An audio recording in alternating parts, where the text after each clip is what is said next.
What's up, this is GM, and before I start, I want to tell you about TubeBuddy. In case you don't know, TubeBuddy is a free website that will help you manage and grow your YouTube channel. Thanks to them, some of my videos even show up as top results. Want to give them a try? Check the description below for the link. What is up? Today I am here to show you how to remove keycaps. So it's really quick and easy. I have two different keyboards here. As you can see, they're both mechanical. The method I will be showing today should work on certain membrane keyboards as well, but that's something you're going to need to figure out if the keycaps are removable on your membrane keyboard. You can easily find out by either contacting the seller, seeing the page listing for the product. But for most mechanical keyboards, I would say almost every single one, this should work.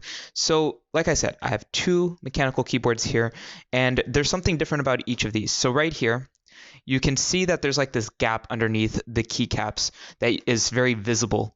Now, let's look at this one right here. The gap is not visible. So that means that the cap is pretty much going underneath this little edge right here. And this is really important to figure out because I have different methods for each one. The ones for mechanical keyboards that are like this, personally, I prefer mechanical keyboards like this because the caps are easier to remove without leaving marks and all that. However, a lot of mechanical keyboards do come like this, so yeah, I'm going to show both ways. If you're trying to figure out how to remove keycaps from this type of mechanical keyboard, stay tuned. But if you're looking for how to remove one from this type of keyboard, check the description below for a separate video.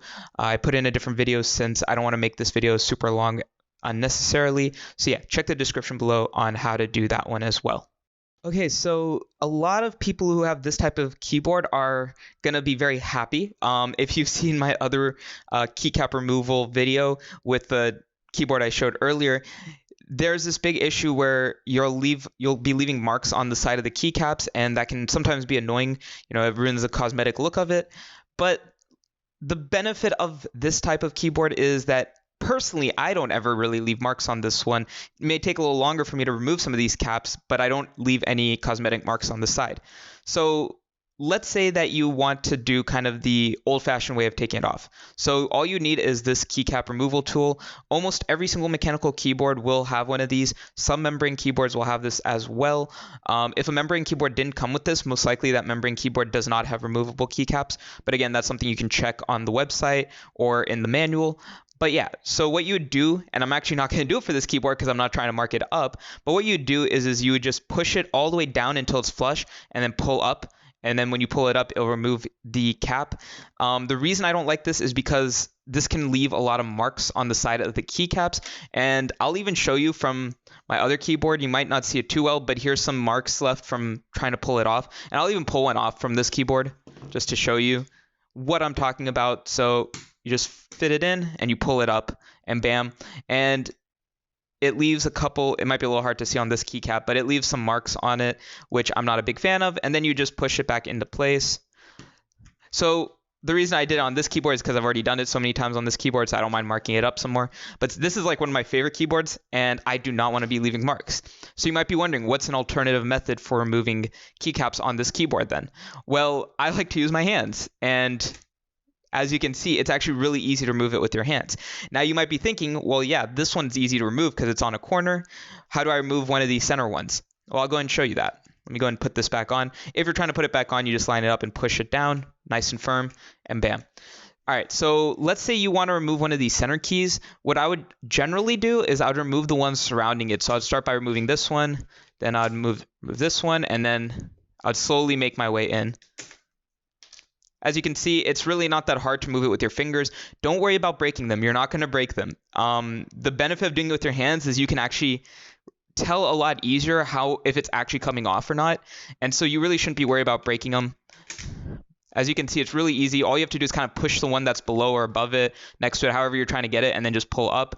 And like I said, I'd remove the ones surrounding it before I decided to just tackle one in the center. You could try getting one in the center like this, but I don't think it's going to work very well. Now, let's talk about the space bar and these other long keys.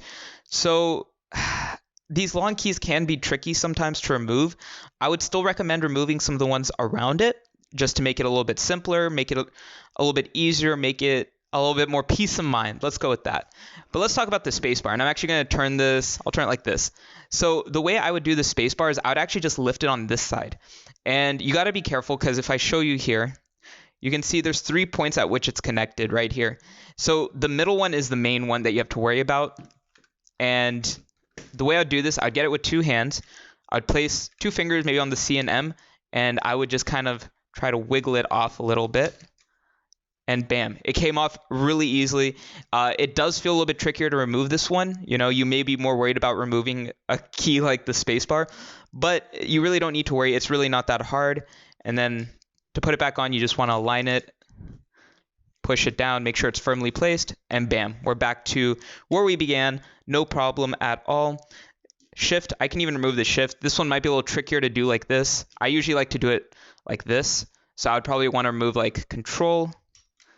Maybe see if I can remove the caps lock since it's smaller, and then remove the shift. And you can see shift also has 3 on it, so that's why it was a little tougher to pull off. But you can pull it off. It's not that big of a deal. It's not that hard. And I actually could do this whole keyboard with my hands only. It might make my fingers hurt a little bit, but it's not that big of a deal. Again, if you want to try using the Keycap Removal Tool, knock yourself out. My issue, once again, is leaving marks on the keycaps. I don't really like leaving marks on my keycaps, especially for my nicer keyboards. You know, this is one of my better keyboards, so I really don't want to mark it up. But yeah, I hope this was helpful. If you have any questions, of course, leave some comments below. I'll try to answer as many as I can. Thank you for watching.